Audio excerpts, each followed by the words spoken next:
প্রকৃত ভক্তিটা এরকম নয়, ছোট হওয়া বড় হওয়া, মান অপমান এগুলো নয়। প্রকৃত ভক্তি একটা অন্য জিনিস, একটা অনুভব। জানেন, আমি বাংলা ডিপার্টমেন্টের মেয়ে, বাংলা নিয়ে অনেক চর্চা করেছি, কিন্তু এই অনুভবের যখন বিষয় আসে বোধ হয় আমি ভাষা খুঁজে পাই না যে কি করে আমি বুঝিয়ে বলবো যে এই অনুভবটা ঠিক কেমন। একাদশী ব্রত, এই কলিযুগে শ্রেষ্ঠ ব্রত হচ্ছে একাদশী ব্রত। আমরা মনে করি আজ তো সোমবার পালন করছি, শনিবার, আমি তো দুর্গা পুজোর অঞ্জলি দেই, আমি তো মায়ের পুজো করি, আমাদের ধর্ম হয়ে যাচ্ছে। না, বলছে পৃথিবীতে যত ধর্ম নামে চলে ভাগবতম বলে তাহা পরিপূর্ণ চলে। আমরা নিজেরা নিজেদের মনোধর্ম করছি, ছল ধর্ম করছি, ওটা ধর্ম নয়। ধর্ম আসলে কোথায় থাকে? আমাদের ধর্মগ্রন্থ কি? প্রথমে এই বিষয়টায় যাচ্ছিলাম, কিন্তু কারেন্টটা চলে গিয়ে ওই বিষয়টায় আমার আর যাওয়া হয়নি। যে আমাদের ধর্মগ্রন্থ জানিয়ে দেয় যে আমাদের প্রকৃত ধর্ম কি। সেখান থেকে গীতা, ভাগবতম, চৈতন্য চরিতামৃত, বেদ, পুরাণ, উপনিষদ আমাদেরকে নির্দেশ করছে এই কলিযুগের শ্রেষ্ঠ ব্রত হচ্ছে একাদশী ব্রত। এক হচ্ছে শ্রেষ্ঠ ধর্ম হচ্ছে নাম যজ্ঞ, নাম করতে হবে, হরিনাম করতে হবে। যে বছরে একদিন, সপ্তাহে একদিন, মাসে একদিন একটা অনুষ্ঠান হবে তখন করব না, প্রতিনিয়ত। যেমন আমরা কি নিয়ম করে খাই কি না, সকালে খাই, দুপুরে খাই, রাত্রে খাই, ও বাবা তার মাঝখানে আবার ঝালমুড়ি, চপ, বেগুনি, কত কি খাই। কিন্তু হরিনামের বেলায় বছরে একবার হবে, গুরুদেব আসলে হবে, সপ্তাহে একদিন হবে না, প্রত্যেক দিন। প্রভুপাদ বলছেন 16 মালা জপ না করলে ঘুমোবে না। ঘুমো কেন তোমরা? খাও কেন? আগে ভগবানের নাম করো, তারপরে ঘুমো। তাই প্রত্যেক দিন প্রতিনিয়ত আমাদেরকে ধর্ম করতে হলে ভগবানের নাম করতে হবে, আর একাদশী তিথি পালন করতে হবে। অনেকেই বলবেন সধবারা একাদশী করে না, ওটা বিধবারা করে। আরে স্বামী করছে না, স্বামী স্ত্রী দুজন করলে করা যায়। মানেটা কি জানেন তো? যত অজুহাত, যাতে কোনো রকমেই আমরা একাদশী তিথি না করি, যাতে এই মায়ার বন্ধন থেকে আমরা ভগবানের কাছে না যাই। যেমন চোরের দলে থাকলে দলের চোরেরা কেউ কখনো চায় না যে আমার দল থেকে একজন সাধু হয়ে যাক, চাই কি? এরকম দেখেছেন, সিনেমায় দেখেছেন, সব গুন্ডাদের দল, সেখান থেকে একজন ভালো মেয়ের সান্নিধ্যে এলো, দেখো আর কিন্তু গুন্ডাগার্দি হবে না, তুমি ভ্যান চালাও, ওই কি টলি, ওই লোকের বোঝাবাও, কিন্তু তাহলে আমি ভালোবাসবো, কিন্তু ওই চোর ডাকাতি করা যাবে না। তখন ওই চোর ডাকাতের দল তাকে মেরে ফেলবার চিন্তা ভাবনা করে, যাতে তাদের দল থেকে সে সাধু বা ভালো মানুষ না হয়ে যায়। তাই আমরা মায়ার কারাগারে রয়েছি, মায়ার বন্ধনে রয়েছি, মায়া চায় না আমরা ভগবানের কাছে যাই। তাই বলছি কৃষ্ণ কোটি সূর্য সম মায়া অন্ধকার, যাহা কৃষ্ণ তাহা নয় মায়ার অধিকার। তাই নানা অজুহাতের মাধ্যমে যাতে আমরা ভগবানের চরণে সমর্পিত না হই, তাই এরকম সব ব্যবস্থা। না, এরকম কোনো কিচ্ছু লেখা নেই স্বামী করছে না বলে আমি করতে পারবো না, আমি সধবা আমি করতে পারবো না। প্রত্যেকের জন্য 8 থেকে 80 প্রত্যেকের একাদশী তিথি পালন করুন। শাস্ত্র বলছে একাদশী তিথি পালন করতে। গৌরাঙ্গ মহাপ্রভু তার মাকে শিক্ষা দিয়ে বলছেন একাদশী তিথি করতে। এবং আপনারা যদি বৈজ্ঞানিকভাবে স্বাস্থ্য সচেতন হতে চান, বেশি দিন বাঁচতে চান, পাকস্থলী, লিভার, যকৃৎ, কিডনি ভালো রাখতে চান, সেই জন্য মাসে 2টো উপবাস অত্যন্ত জরুরি। এবং শাস্ত্র বলছে আমরা যদি একাদশী উপবাস করি তাহলে আমরা প্রকৃত ধর্ম করতে পারবো। কারণ আমাদের ইন্দ্রিয়ের ওপর সংযম না আসলে আমরা কোনো দিনও ভগবানের চরণে সমর্পিত হতে পারবো না। তাহলে বলবে কি, আরে কত লোক না খেয়ে থাকে উপবাসী, তাহলে তারা কেন ভগবানকে পায় না? আমরা উপোস করলেই যদি ভগবানকে পাওয়া যায়, তাই বলবে। দেখবেন যে এই একাদশী উপোস কত লোক তো খেতে পায় না, আফ্রিকার লোক, কত তো ফুটপাতের লোক খেতে পায় না, তাহলে তারা তো ভগবানকে পেতে পারে। আরে তারা খেতে পায় না, খাবার পায় না বলে খায় না, সব সময় চিন্তা করছে খাবো খাবো খাবো, তাই কি না? তারা তাদের প্রারব্ধের কারণে খাবার পাচ্ছে না, আর আমাদের সামনে উপাদেয় খাবার পরিপূর্ণ। কিন্তু না, আজ শাস্ত্রে বলেছে একাদশীর দিন পঞ্চশস্য গ্রহণ করতে নেই। আজ বলেছে যে একাদশী তিথি, আজ আমরা কিছুতেই এই সব জিনিস, চাল, গম, সরিষা, জব, ডাল, এই পঞ্চশস্য গ্রহণ করব না, অতএব আমি খাবো না। তাহলে সামনে উপাদেয় বস্তু, কিন্তু মনকে কি বলছি? আমি খাবো না, আমি খাবো না। তাহলে আমার চোখ, আমার জিহ্বা, যে খাবার দেখলেই জিহ্বায় জল আসে কি আসে না? তাহলে জিহ্বাকে বলছি যতই তুমি জল আনো আর যাই করো, আজ আমি একাদশী, আজ আমি খাবো না। তাহলে আমাদের যে ইন্দ্রিয়, ইন্দ্রিয়ের ওপর সংযম নিয়ে আসলাম। আর যে সমস্যা দেখুন, টাকা যার আছে, আজে বাজে উত্তেজক বিষয় খাওয়া, আর কি ঘরে সতী পতিব্রতা স্ত্রী থাকা সত্ত্বেও টাকার বিনিময়ে যে মানুষ কোথায় কোন নরকে পতিত হচ্ছে, ঘরে কিচ্ছু ভালো লাগা নেই, সমস্ত বাড়িগুলো নরকে পরিণত হচ্ছে। হচ্ছে কি হচ্ছে না? আমি সত্যি বলছি কি মিথ্যে বলছি?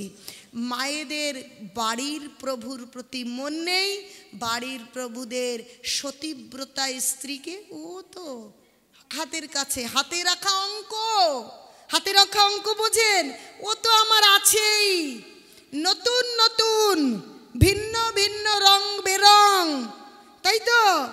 কিন্তু যদি একাদশী তিথি, তার মানে কি?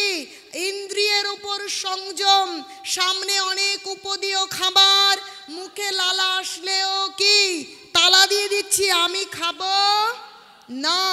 এই যে সংযম আসছে ইন্দ্রিয়ের ওপর, সামনে যতই তুমি লাস্যময়ী হও, তুমি আমাকে যতই উত্তেজিত করো, আমি কখনোই তোমার দিকে যাব না। কারণ শাস্ত্র বলছে ওগুলো করতে না। এই যে একাদশী করতে করতে সংযম আসবে, এই কলিযুগের মানুষ একাদশী করে না, তাই তো সংযম নেই। কে মেয়ে, কে বৌদি, কে কাকিমা, কে পিসিমা আছে? আছে, কোনো কিছুর নিয়ম আছে। তার কারণই হচ্ছে এখানে আমরা কখনো কারণ খুঁজে দেখছি না, কেবল উল্টো পাল্টা মন্তব্য করছি।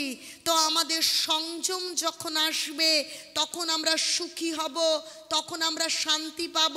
তাই বলছে শক্নতি হয়ে বজস্বরম প্রাক শরীর বিমক্ষানাথ। তাহলে দেখুন কি বলছে শাস্ত্র, যে সসুখী সনর, যে যখন আমরা কাম ক্রোধ উদ্ভবং বেগং সসুখী নর, যে আমরা যখন কাম ক্রোধ জনিত বিষয় থেকে, বেগ থেকে নিজেদেরকে কন্ট্রোল করতে পারবো। কখন পারবো কন্ট্রোল করতে?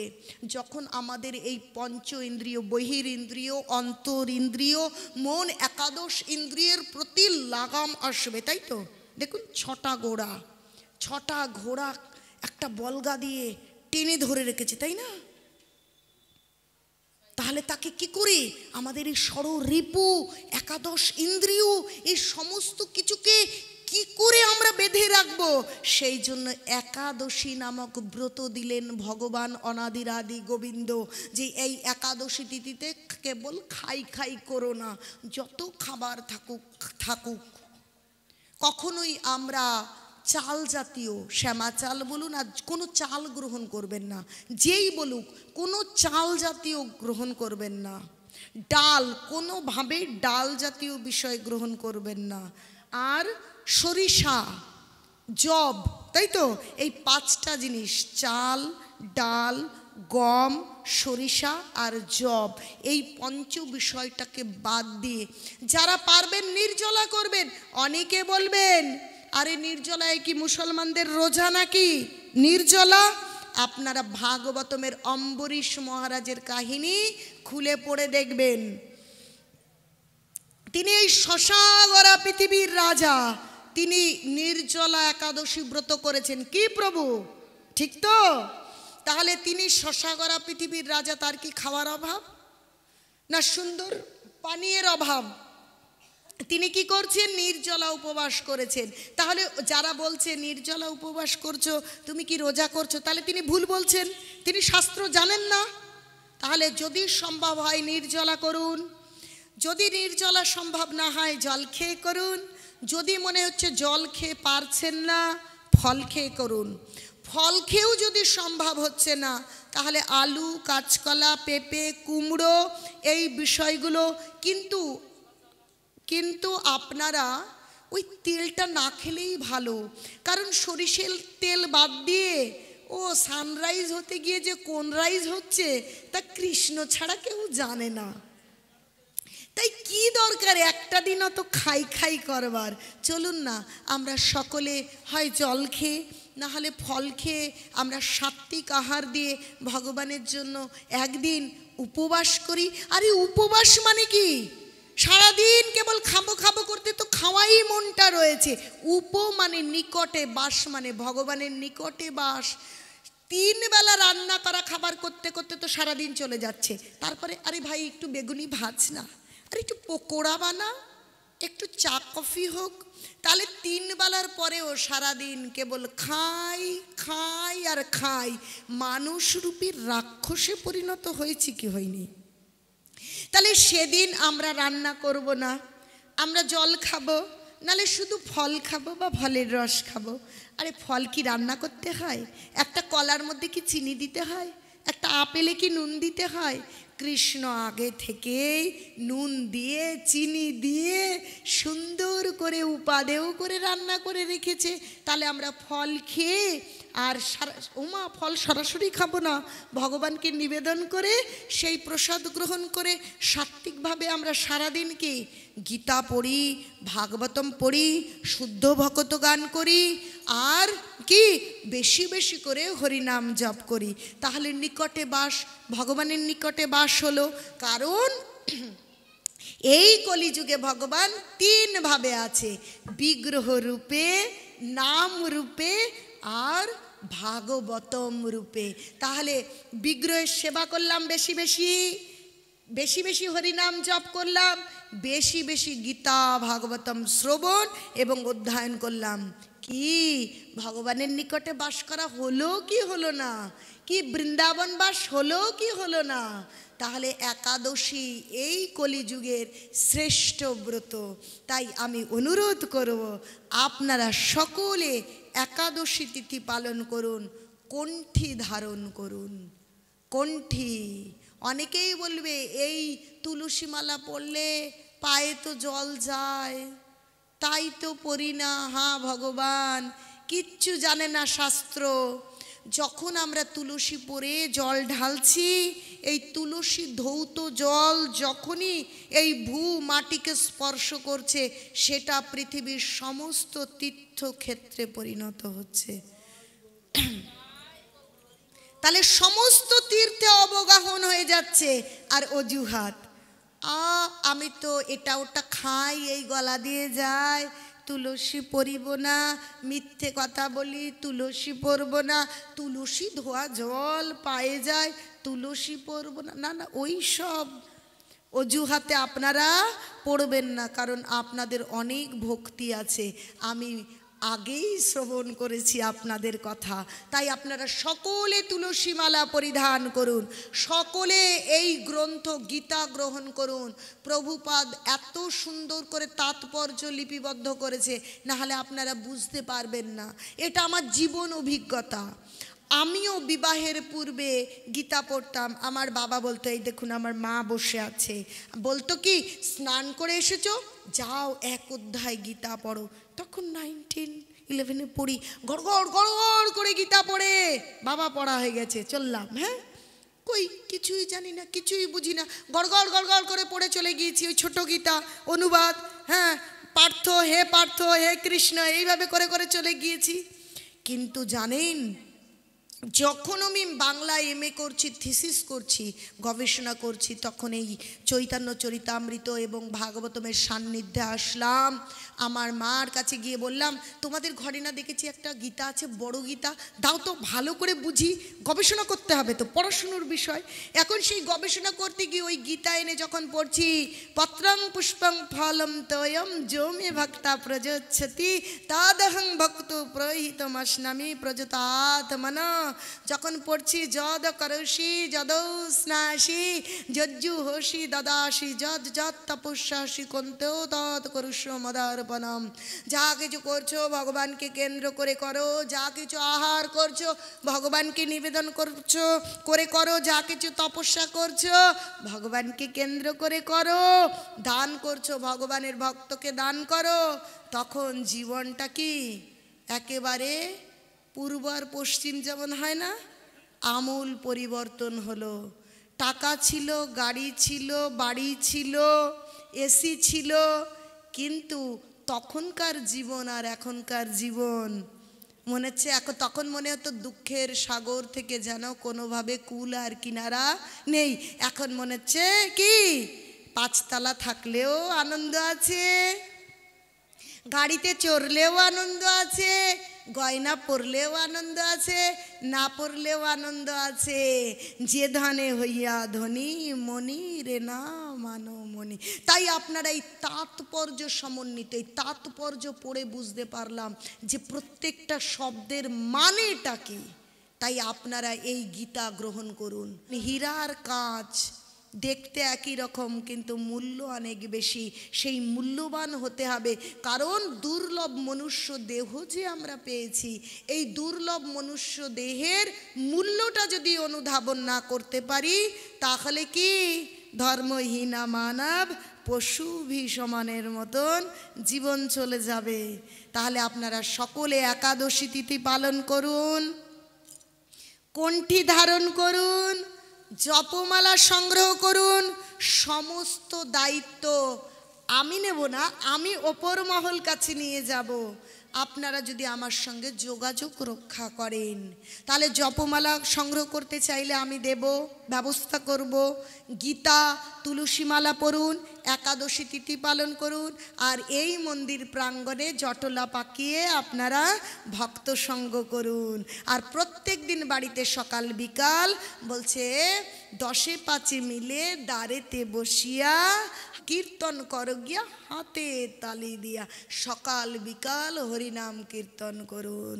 ভগবানকে মাঝখানে রেখে ভগবানের কথা নিয়ে আলোচনা করুন, কি করে প্রতি মুহূর্তে আরও বেশি ভগবানকে স্মরণ করতে পারবো। যখনই সময় পান ভগবানের পাঠ চালিয়ে দিন। ভগবানের ভক্তরা ভাগবত কথা বলছে, ও শুনতে শুনতে রান্না করুন। দেখুন ওই রান্না অমৃতে পরিণত হবে। দেখুন না, আমি একটু মাত্র ছিটে ফোঁটা পেয়েছি, তাই এত আনন্দ। আর আপনারা তো আমার থেকে অনেক উন্নত, আপনারা অনেক বেশি আনন্দ পাবেন। তাই এই আনন্দের খবর শুনিয়ে আজ এখানে বিশ্রাম রাখি, আর নয়। নিতাই গৌর সীতানাথ প্রেমানন্দে, হরি হরি বল। বাঞ্ছা কল্পতরু ভাষ্য কৃপা সিন্ধুভ্য এব চ পতিতানাং পাবনেভ্যো বৈষ্ণবেভ্যো নমো নমো। অনন্ত কোটি বৈষ্ণববৃন্দ কি, জগৎগুরু শ্রীল প্রভুপাদ কি। নিতাই গৌর প্রেমানন্দে, হরি হরি বল।